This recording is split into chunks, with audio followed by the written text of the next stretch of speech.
I'm excited to introduce our opening keynote speaker, Dr. Michael Wesch of Kansas State University. Dr. Wesch is the creator of the Teaching Without Walls video series, which includes the top-rated YouTube video for college online teaching.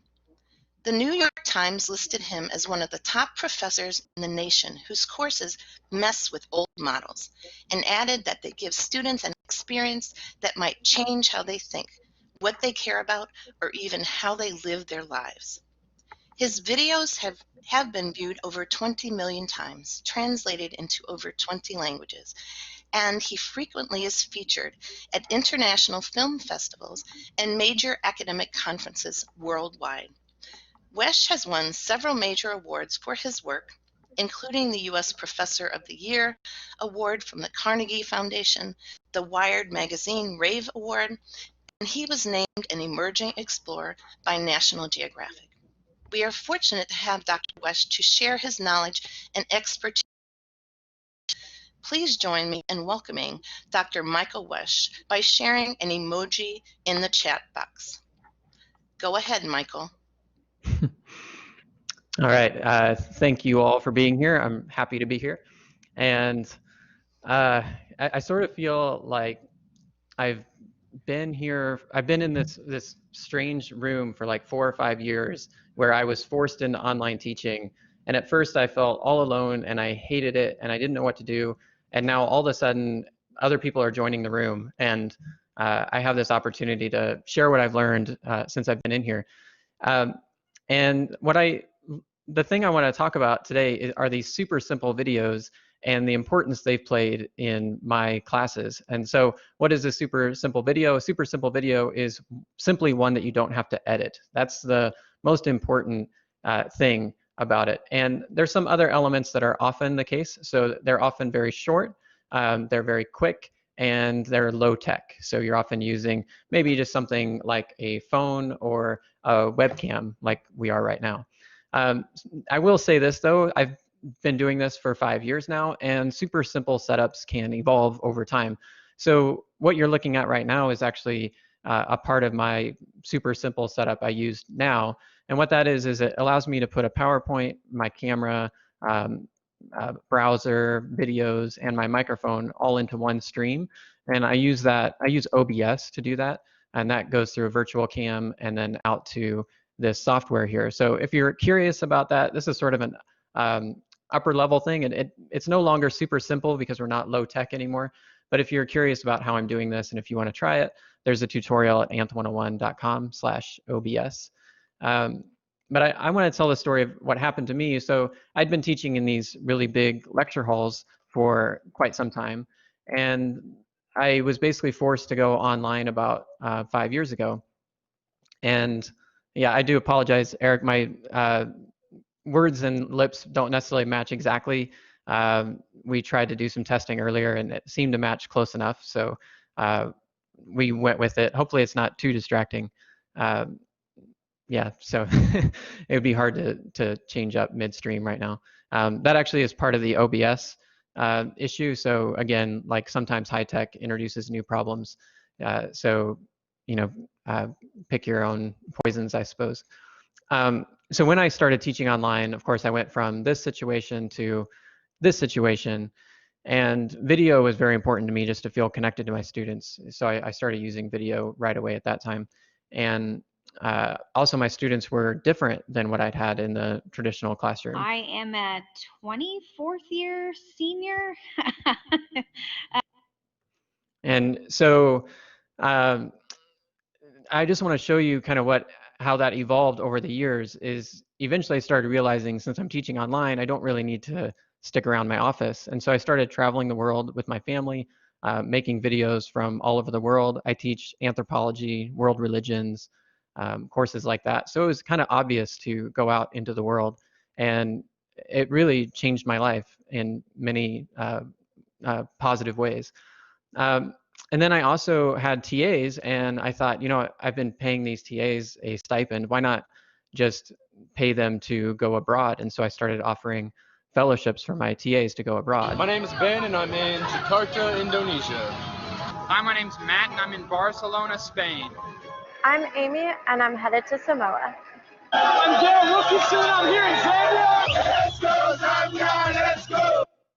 And then I also wanted my students to kind of get out in the world as well. So we run everything through this website, anth101.com, if you want to see what we've built there. And we started using Instagram so that students could be creating super simple photos or super simple videos, whichever they preferred, and sharing them on Instagram. And we used the hashtag anth101 Instagram, hashtag anth101 on Instagram for this.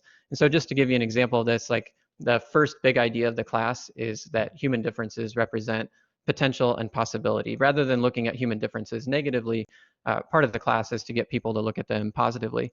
And so the first challenge then for them to practice this is to go out and talk to a stranger and then share their story.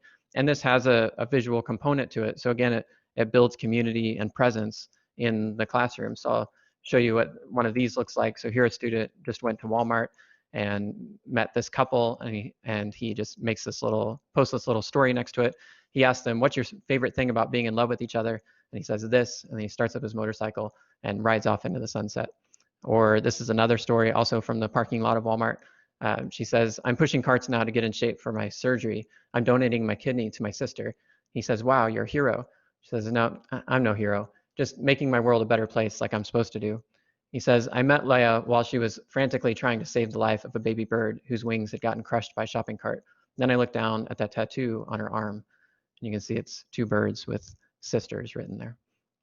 So these like really wonderful experiences out in the world that the students were having. And we try to do this with every lesson. So lesson 3, it's called Being Human, but it's really about human evolution. And we emphasize this idea that humans are unique in asking questions and building connections, trying new things. And these are the things that separate humans from others. And so we have them sort of dive into this idea and have them try new things. And so one of the things that we do during this challenge is we have a 28-day challenge where they try something new and they try to learn something new. And here you can see students doing all kinds of things, trying to do backflips, learn instruments, pick up a language, whatever it might be. And Rotate, land. Yes! and you actually see like real progress. And so these super simple videos are a great way to actually make us feel connected and share our progress with one another. And so we have a number of these challenges. You can see they're all visual, just drawing us closer together. And we sort of hit the crescendo here with challenge 10, the last challenge, which is when they write their manifesto and reflect on the whole semester. And I'll just show you a brief cut of one of these from one of the students where she shares some of her experiences from the class here. Just compounding these 10 challenges into 8 weeks has just like super awakening, and I didn't expect to be that to happen. Like, I'm 27, like I have gone out to the world and I have experienced things, but yet still like this 200 level anthropology class has like given me like tools to sort of deal with things that I either didn't know I was still dealing with or have not dealt with completely or in a healthy fashion. And so that's how the class has worked in the past. But of course, 2016, which is when we started, is not 2020. We're in a very different moment. So a lot of the things that we have been doing, we can't do now. But I have learned a few basic principles. And while what you saw there took me years and years and years to build up, and I wouldn't expect anybody to throw something like that together for this semester, there are some basic principles that I think if you follow them, you're going to set yourself on a great track and you're going to have a successful semester this year. And you're only going to get more successful as you practice these things. So my 5 basic design principles are as follows. The first one is autonomy. I want my students to feel freedom, and I want to feel freedom. I want them to feel like everything they're doing in class, like literally everything, is something they want to do, not something they have to do. And they're doing it on their own time when they have time. So they should never feel compelled to do anything at any specific moment. Secondly, I want it to be very simple, not easy, but simple. I want the structure to be so simple that they don't get confused. They don't spend a lot of time like worrying about when something is due or what what the requirements are. It's just really, really simple and maybe even kind of rhythmic in a way. So if they get into flow, that's the idea there. The third thing is there has to be a sense of presence, both from myself. I want them to feel like I'm there with them, and I want to feel their presence as well. So that's super simple video is going to be really key to that. The fourth one is purpose. I want them to recognize there's a sense of purpose in the class, that we're moving towards something, that we're not just doing random things. Like there's a reason we're doing these things, and it's building up to something important. And the fifth thing is then a sense of community. And I'm going to try to redefine community for you at the end of this presentation today, to give you a sense of how I feel, what community feels like in my class. And it feels powerful, it feels important, but it's not a sort of kumbaya community that you might feel at summer camp. It's a different kind of community, and I actually think it's better, because the kumbaya community can also come with all kinds of personal drama and things that are really difficult to get into, and can be really, really traumatic, I think, in an online environment, especially. Maybe it's worth it in a small class face-to-face, but I don't think it works well in an online class. So there's kind of a different mode of community that I'm aiming for than I might be aiming for in another situation. So so those are the basic design principles, and I'll just start with autonomy and show you kind of what my class looks like. The first question you might have is it synchronous or asynchronous? And this is a tough decision to make, because it seems like if you're going with synchronous, you have the advantage of building community. Like you're meeting in a specific place, a specific time, you're all on Zoom, for example, and you can build that sense of togetherness on Zoom, and that is a great thing. Or on, you guys be using Blackboard Collaborate. But the asynchronous has the advantage of the autonomy, like having that freedom. And so we know that both those things are in our design principles. So how can we do both of these things? So I'll show you how I try to do this. This is what a module looks like. This is what a weekly module looks like for me. And you can see there's, in orange are the readings, blue are discussions, green is activity, and the pinkish red there is a quiz. And up at the top is an overview. And that weekly overview is every day, every Monday at 9:30 a.m. the week begins.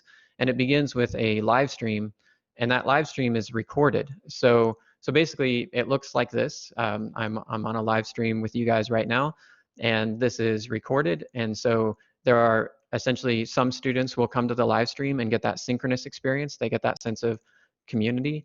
And then it's also asynchronous because they get the recording later. So a student can engage with the class however they want. They can sort of go for that community feeling of being present at the live stream, or they can join asynchronously later on their own time. And then in terms of simplicity, I basically challenge myself in every class I design, like it should fit onto a single card, like everything that, all the parameters of how the class works should fit onto a single card. And so these are the three classes that I teach right now. And you can see they follow a fairly similar organizational pattern. And I'll just zoom into one of these here. This is my world religions class, and I'll just show you what this looks like. So as you saw, there's the live stream at 9:30 in the morning on Monday, but that's recorded so people can watch that anytime in the week. In fact, some people will start their week on Sunday. Everything's due on Sunday night. They'll start Sunday morning, and that's fine with me if that's how they can fit it into their life. So they have about 1 hour of readings. They have 2 hours of videos. A lot of those videos are actually videos that I've found and curated rather than ones I've created. And then they have 3 things due on Sunday. They have a quiz, 2 deep discussions, and then an activity.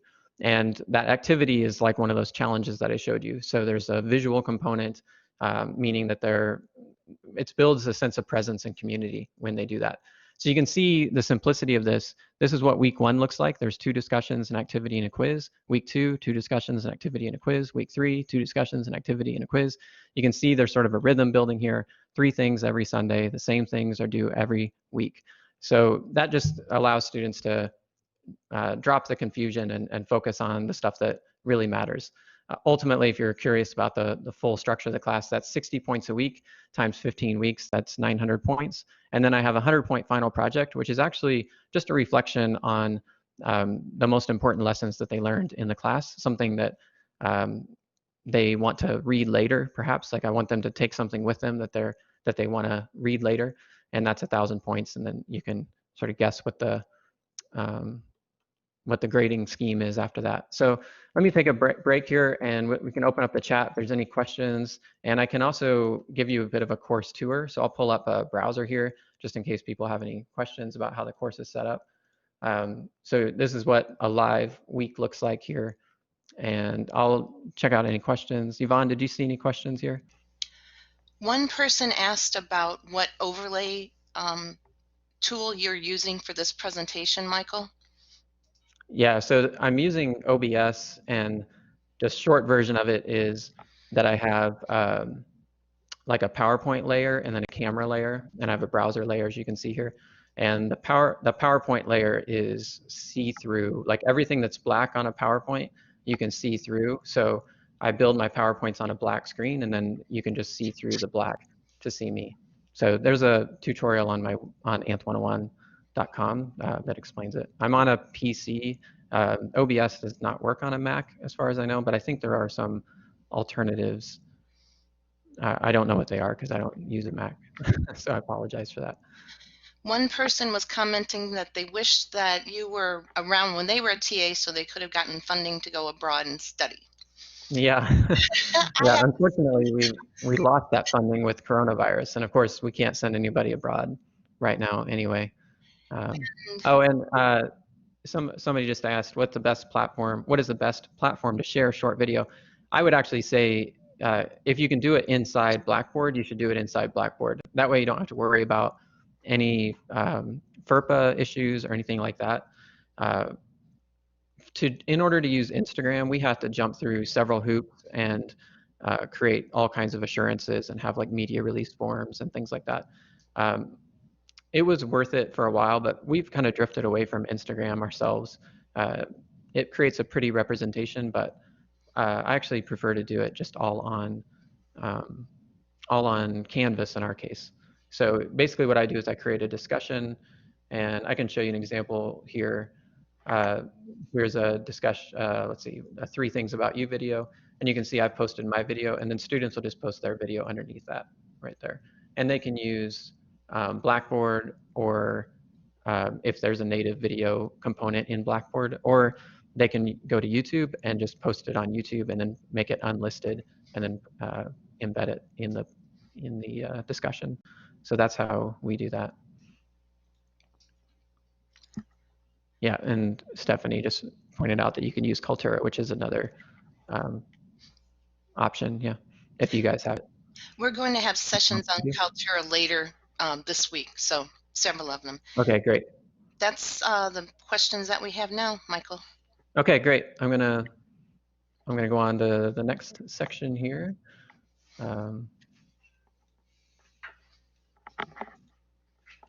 All right, so a note about time, because I mean, one of the most important things about this simplicity is creating a sense of space for yourself and for your students, so that when inspiration strikes, you have space to follow that inspiration.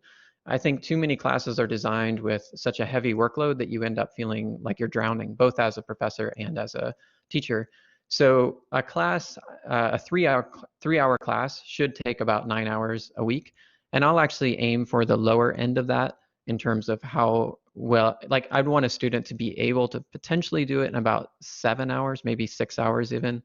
But that leaves space for doing cool things on top of that. And my goal is to inspire them so that they want to do more and they find themselves engaging with the material more, and then go way over the 9 hours, but because they want to, not because I force them to. So I want to show you what my little film school class looks like and how I try to achieve that in that class. So, and this also has to do with time for us, time for yourself. So you can see on Tuesday, I have the live stream in which I introduce the challenge for the week. And then you can see on Wednesday, I have them watching and learning from the best. That is, I am not actually creating a bunch of high quality videos for them. Instead, I'm finding high quality videos for them. And so that looks something like this. Darius for here. So I've been doing this film thing for about 10 years. I thought I'd give you guys like an even deeper insight into what it takes to actually make a video from start to finish. I'm Potato Jet. You might recognize me from my YouTube channel, or perhaps you might have seen some of my male modeling over my long, prosperous modeling career. That is a true story. I have a YouTube channel. Everything I say is fact. Fast forward 10 years later, I went to film school, worked on over 40 shorts, produced 8 of my own shorts, produced 2 feature films, toured the film festival circuit 3 times, started a YouTube channel, and here we are. It's surprising to see. Anyway, you get the idea. Those are really well-crafted videos, all the videos that I use in that class.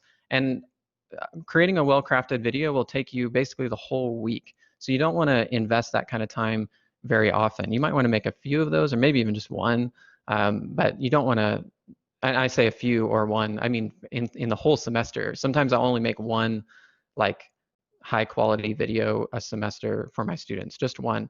And that one can actually make a big difference. But in general, I'm borrowing stuff. And now a lot of people ask, like, you know, don't students get upset about that? And I think what students get upset about is they get upset if they don't feel like you're present. And when people are just like putting videos up from other people and not doing anything else, then they don't feel like the professor is present. What I'm asking you to do is buying yourself time so that you can be present in other ways. And one of the highest impact ways to be present is in the discussions or on their assessments, their quizzes and things like that. That's a chance for you to make videos, but they don't have to be complex videos. They can be these super simple videos. And by that, I mean, you're just pulling out your phone, recording a quick video to them, to the whole class, or just to, could be just to the individual. I often make mine to the whole class. And you can use these to motivate and validate students. Just let them know that you know this is tough and it's a tough week, but you're there for them. You can call out specific students who made a great comment and call attention to those things. And of course, to do this, I want to be clear, is something that, even though this is called super simple videos, like this type of video took me actually several years to get good at. I would actually say I'm in my 5th year now. I would say it took me 4.5 years to get good at this. And the reason why is because the hard part for me is just getting on camera and feeling comfortable on camera. I just never felt comfortable. I did it for 4 years. I did it without any comfort. I was never comfortable. And now I'm finally comfortable doing it. And I suppose the way I wanted to just share with you like how I became comfortable. So the first thing was I finally realized that I would always be afraid to do this. I thought that I just had to get over my fear, and I tried all kinds of ways to get over my fear. And eventually I just realized I'm always going to be afraid. And so now I just talk back to the fear. And so I'll feel the fear when I start to get on camera, and I'll just talk back to it. And I basically try to appreciate it. I say, fear, I understand why you're there for me. You've saved my life many times. But right now, like, I need to be there for my students, and just step aside. You can kind of be in the back of my head, but you can't be in the front. and just like give fear a back seat, and then just start talking. The second thing is, I just noted there, the important thing is talking back to fear and saying, I need to be there for my students. And for me, like, I really have to focus on connecting rather than performing. If I'm thinking about connecting with students, it feels like a phone call, and it feels nice. It just feels like we're just connecting. We're just being present with each other. When I get into performance mode, then my ego gets involved, and it gets much more difficult. And that's where fear starts chiming in, so focusing on connecting rather than performing helps me a lot. The third thing is energy. So this is a weird thing about the camera, but when you watch yourself back on camera, you might notice that you seem kind of like flat. And that's just, when we're with people socially, like, we get more animated. We just naturally get like 25% more animated. So somehow you have to get that 25% from somewhere. And that might mean sort of finding a way to just be more energetic. It might mean imagining a very specific student who you enjoy talking to, but somehow you have to get that energy, and without sounding inauthentic. And that's the part that took me like 4 years. That was just a very difficult thing to find for me. The fourth thing is while you're high energy, you also need to be relaxed. And specifically, I think you need to be able to roll with mistakes, or you're going to find yourself doing take after take after take. If you do find yourself doing take after take after take, just know you're not alone. I've tried to create a simple so-called super simple video that was supposed to be 2 minutes long, and literally took me like 2 days of retakes. And I'm not alone in this. I'm so surprised, but I've gone out and talked to friends and colleagues, and they tell me the same thing. So we are not alone in this. Like it is anxiety provoking for a lot of people, not for everybody, but for a lot of people. And so the last thing I would mention is just to start simple.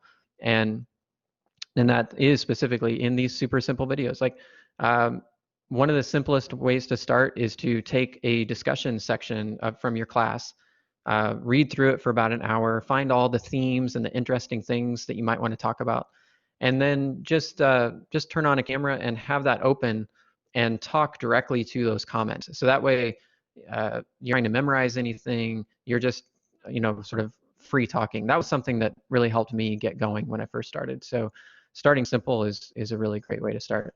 I will point out that I did not start simple. I tried to do this crazy like Casey Neistat style vlog where I was going to rollerblade and try to lecture while I was rollerblading.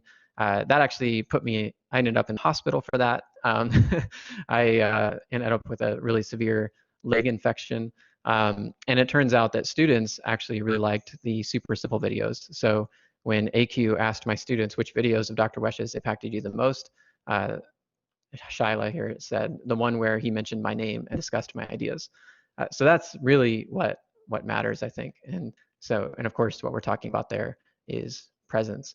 So one way to build presence is to welcome them at the door. I'm going to pause again and pull up my class and check the chat again here. Yvonne, did you see any questions standing out here to look at right now? Yes, there were a couple of questions about how you would do this in a healthcare type of a field that has rigid standards and requirements that they have to meet. Do you have any ideas about that when there are licensure and medical type requirements, how you might apply some of these techniques? Yeah, I could totally see how that would be stifling. I think the key is you kind of have to accept the pieces that are going to be, that you have to accept your constraints. So if you have these constraints, you kind of have to accept those. And in a way, those constraints can be good because it does like take a big part of your class and it just sort of makes it like, well, you have to do this, you have to cover these things. At least you're free from having to think of all those things that you might have to cover.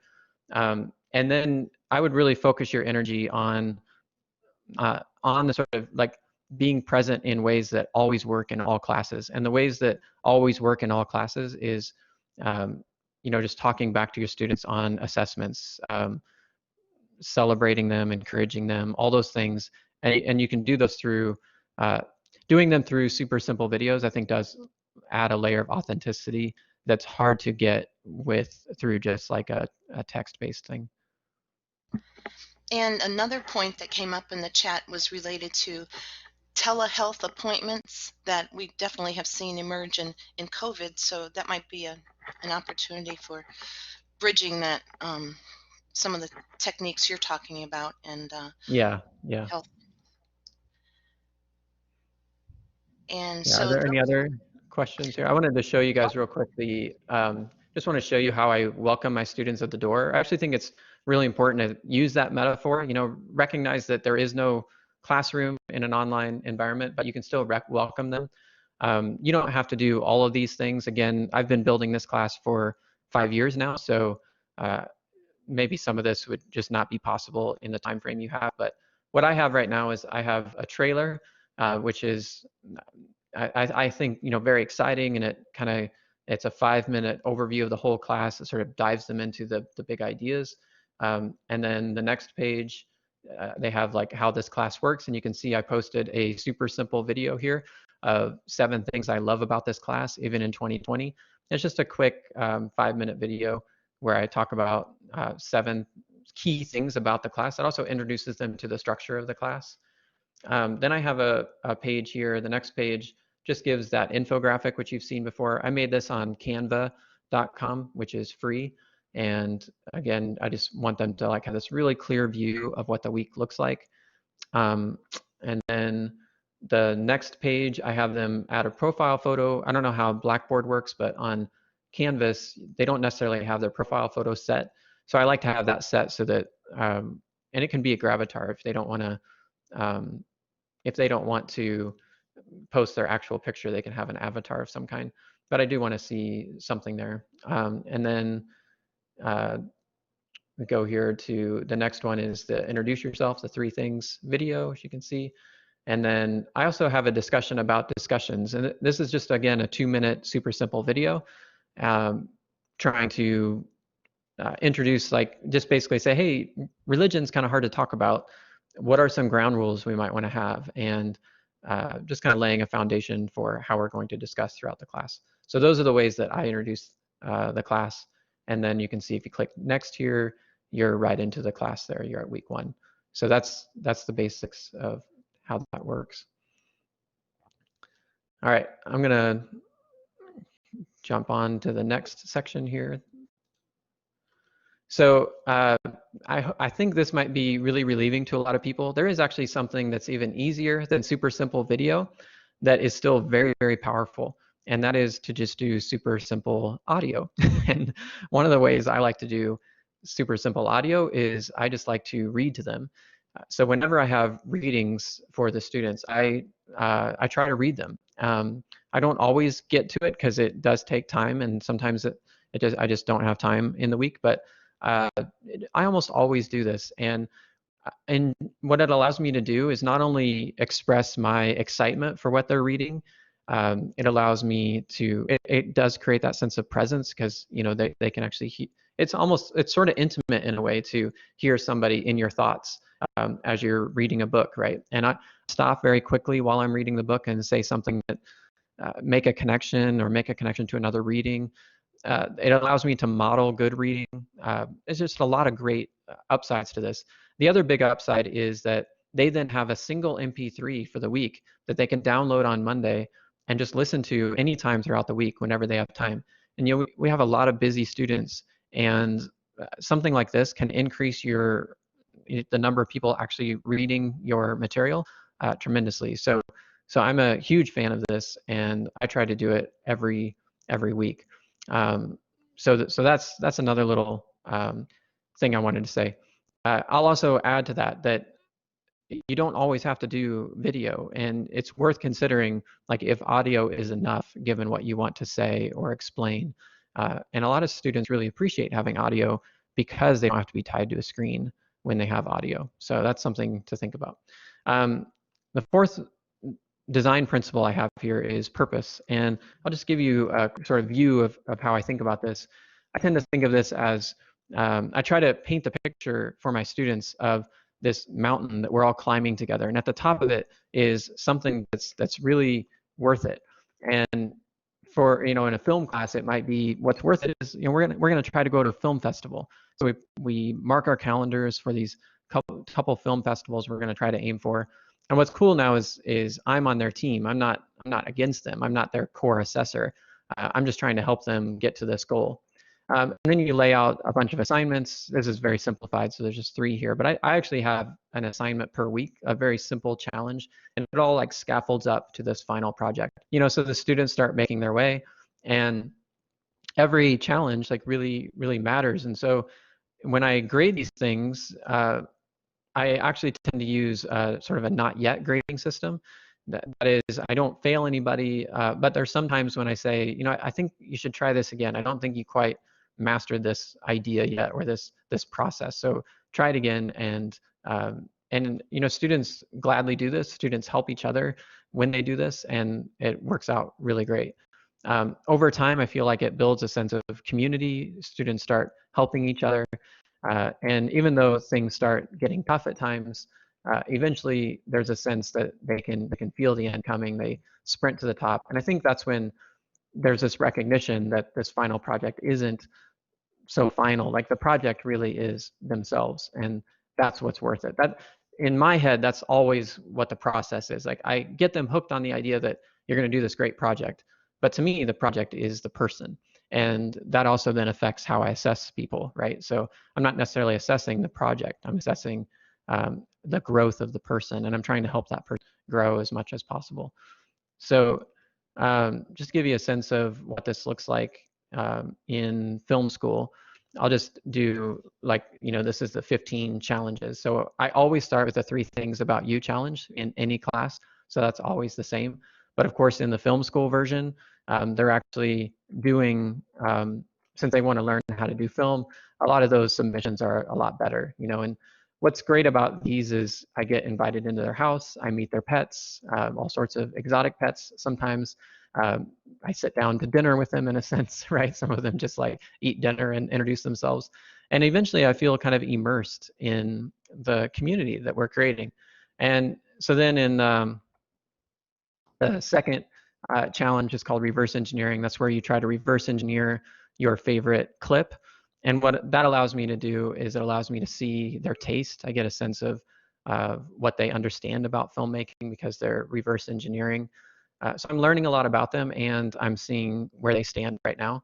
And then the first like really big challenge is called the boring room challenge. So I came up with this idea called the boring room challenge, where you take a boring room and you try to make a somewhat interesting, watchable short film in the room that doesn't break any obscenity laws. And so the boring room challenge is a great one. It actually works for COVID perfectly well. And here's where I want to add something kind of important and interesting, and that is that I like to set up the classes in a way that not only do I have a lot of time to be creative and they have time to be creative, but I have the time to take the class as well as teach the class. And this, I think, is something really exciting to the students is when they see me struggling with the same challenges that they're taking. So that also forces me to create challenges that I want to do. I hope that you've seen so far that all the challenges I've mentioned so far are actually pretty fun and rewarding and can improve your life in some way. So in the boring room challenge, I always try to make my own little film. So here's like a little 15-second boring room challenge I created here. Alexa, what is this? Lights, camera, action. Did you think you are the only one who wanted to do that boring room challenge? It's a film about a filmmaker trapped in his own film. Alexa, open the pod bay door. I'm sorry, Dave.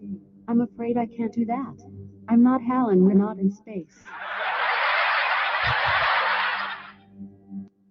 All right, so you get the idea. And then, students are doing their own challenges. And I'm just going to show a bit of this one here.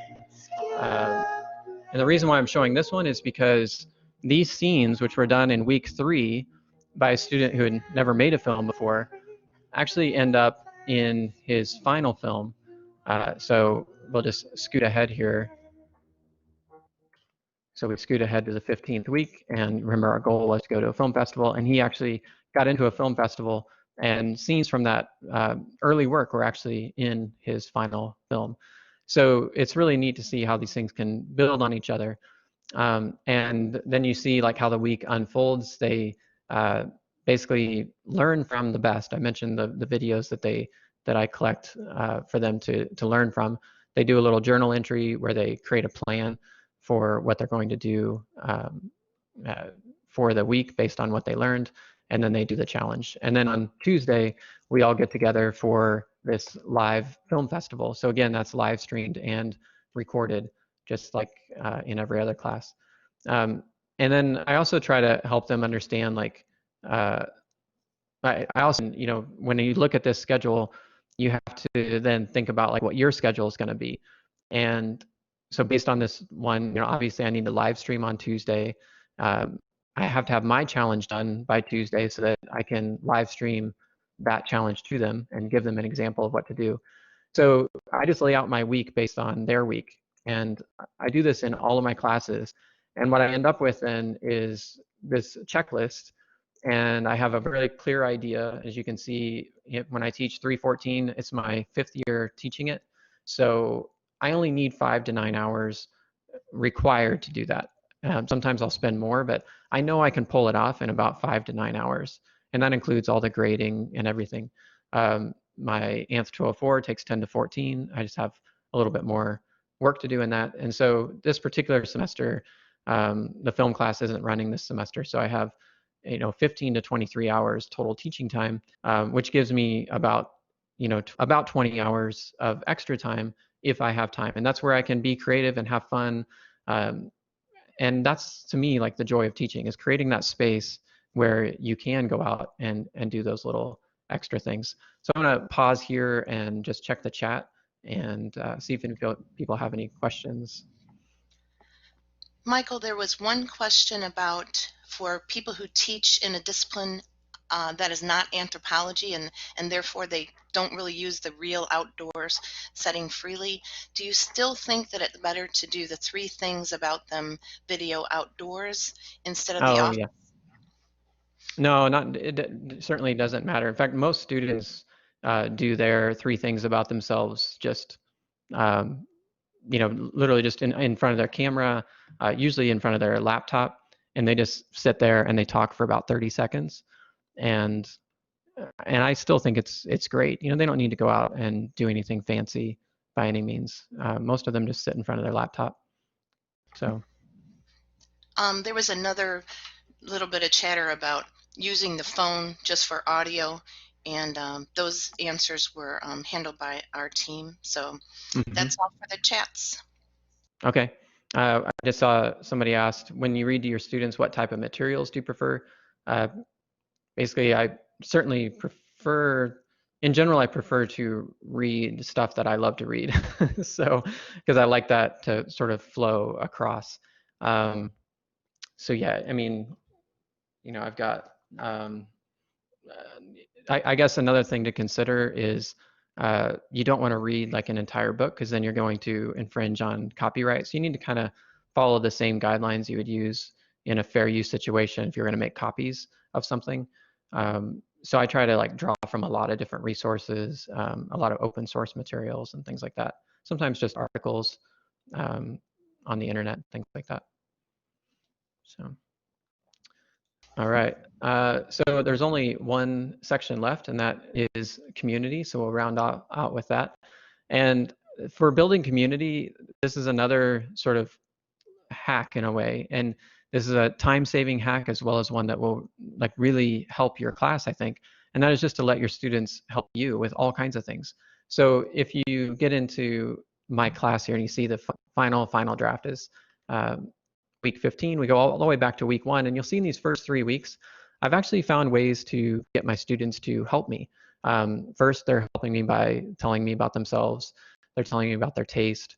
They're showing me their talent and style.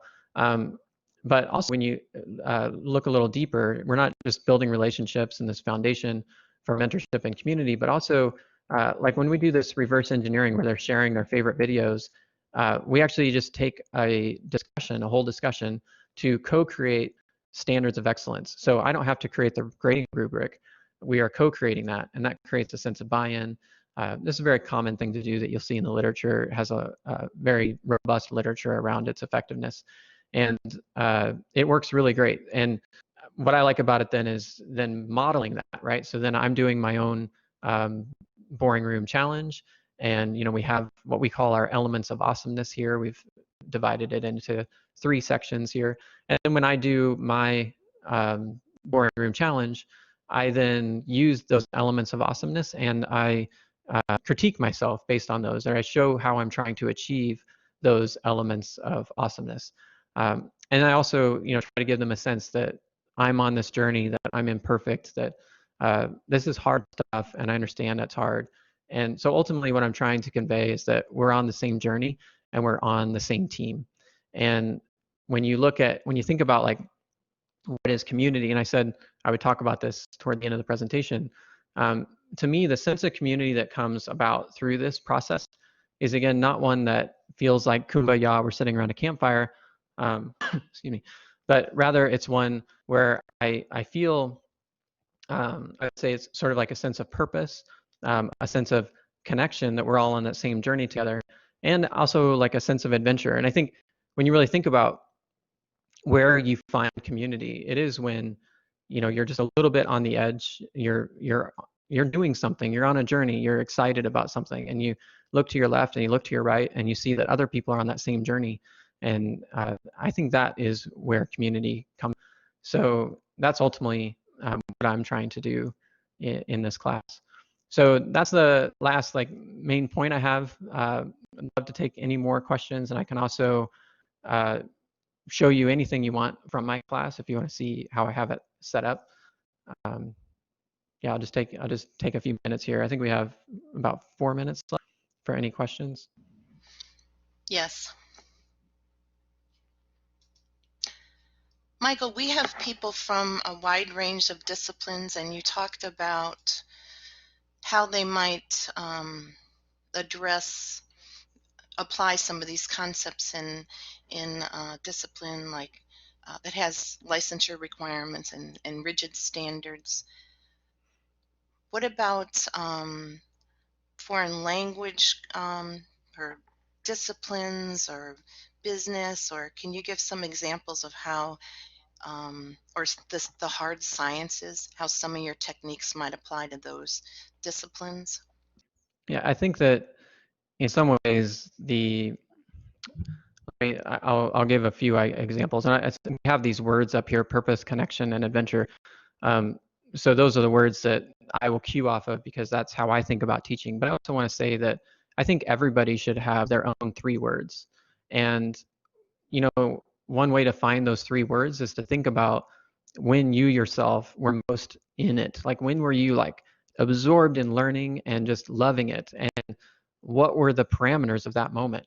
For me, those parameters have always been a sense of purpose, a sense of connection, and a sense of adventure. So those things come naturally to me. And of course, as an anthropologist, I can really easily see that unfolding in my life.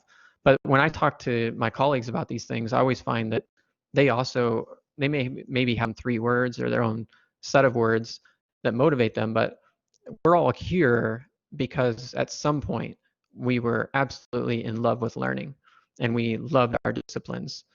And I think what you need to do is sort of reverse engineer that moment and then share that with your students. And so, for example, in language learning, I'm somebody who I feel so blessed to have learned and really mastered another language.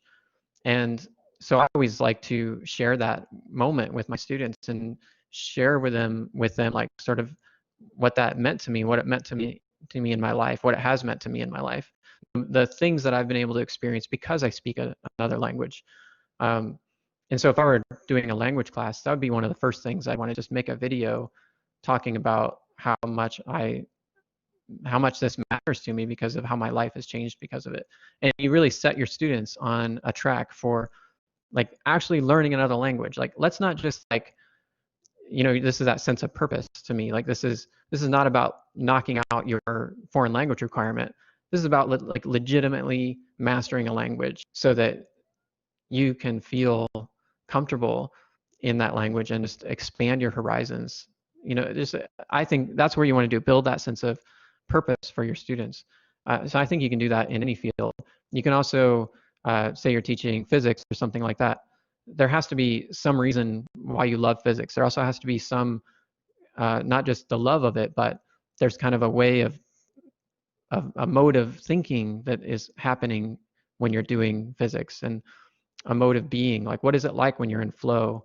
And maybe expressing some of that to your students would be useful. And again, I think video is a great way to do this. If you can overcome the fear of the camera and all those things, which are formidable. But hopefully you can find a way past that. Michael, you mentioned overcoming the fear of the camera, and when we integrate using video throughout our sessions today and tomorrow, we're going to be talking about creating simple videos and students creating videos. How do you handle when we as professors overcome our fear of the camera? How do you work through that with the students and different levels of comfort with that? Do you have any tips on that? Yeah, I think one thing is I think it's important to model your own discomfort in a way. So in the first videos I make it clear that it's hard for me to talk to the camera, and when I send an invitation to them to participate with video, I always try to remind them that this is hard for me too. So there's those types of things. I I always have had a way out as well, like, but it's really tricky to position that in a way that everybody doesn't take the way out, you know. So you try to build up the joy and fun that can come from the class if we do all decide to make a 3 things about us video. Like, that's going to improve the class. You know, on the other hand, I understand that sometimes there's tech limitations, or there are a number of other reasons why somebody might not want to get on camera. And some of those are, you know, legit. Like, I've had students write to me, and you know, somebody who has a certain uh, you know, profile of PTSD, for example, which we have a lot of here because we have a lot of military. Um, I totally understand where they're coming from, and I don't force those people to do video. But you know, in terms of it encouraging the vast majority, and you know, normally get about 95% participation. I think it's mostly about the modeling and also letting them know that, like, you know, nobody's gonna judge you on, you know, how crappy your video is. So. Thank you for sharing how you create a safe space for them to feel comfortable learning how to create videos and build their own presence, as well as your presence as a professor in the classroom. We have time for one more question. If anyone has a burning question for Michael. You say, Anna, that's impressive that you got it on your 5th try. The first time I did it, it was days. It's just so hard. We've had a lot of gratitude for the authentic examples and compelling examples that you shared. So thank you very much, Michael. It doesn't look like we have any more questions. I will go to the wrap up now. Well, while she's looking for the wrap up, I'll just say one quick thing in case this helps anybody. I've spent a lot of time on the floor back here 3 years ago when I first started teaching online, in total despair, like just feeling like this is not the path I imagined for myself. And now I absolutely love teaching online. I love the experience of it. I love the connection I have with students. So, you know, I don't know if that helps. It might be a long road, but you know, just stick with the plan, and I think you'll get there.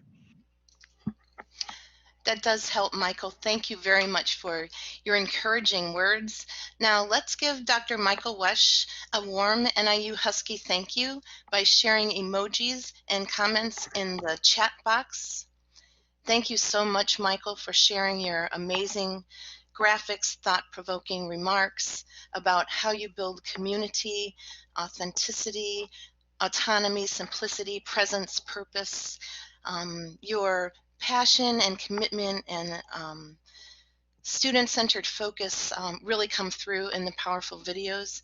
And as you said, we're on the same journey as the students, and I think that's something very important to keep in mind. We are thrilled to kick off the 2020-2021 academic year with new ideas that you have shared with us and ideas that we can use to transform our teaching.